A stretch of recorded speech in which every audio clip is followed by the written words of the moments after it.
Well, as you may have guessed, I'm starting to think about boats. I pass this old Monk cruiser in the marina every day on my walk, and it's in pretty sorry shape, but it's exactly the kind of boat I have a tremendous respect for. Built in the 50s, well built, simple single engines. They run at displacement speeds, in other words, relatively slow. I just love them, so I set out looking for one. The first one that I could find for sale was this one in Squamish, not too promising and a bit too far away.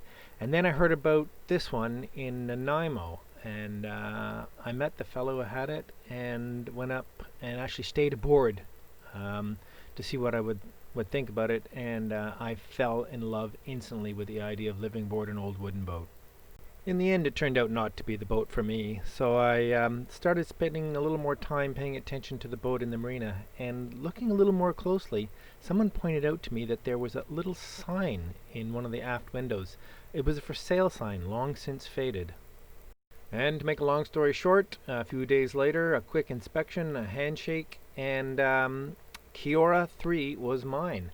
And I didn't pay a lot for her, because she's in pretty rough shape, but I think I can see through the filth and the moss and the paint and really the mess, and I think there's a great boat here. I'm not going to show you any pictures of the interior just yet. It's really just not fit for public viewing.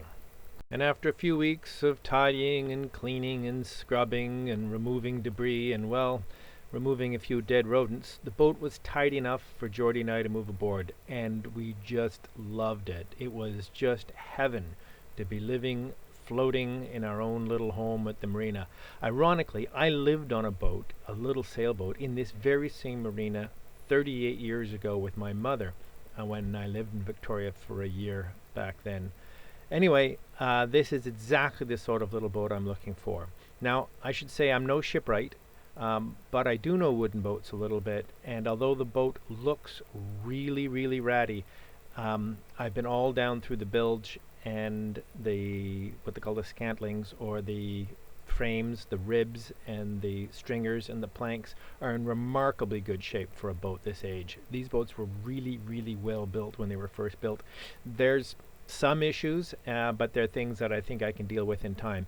Mostly, for the meantime, it's cosmetic, and I just love her. Please excuse the absence of video in this particular installment. I always thought I was going to do a video tour of the before of the boat, and I just never got around to it. There's lots of video coming.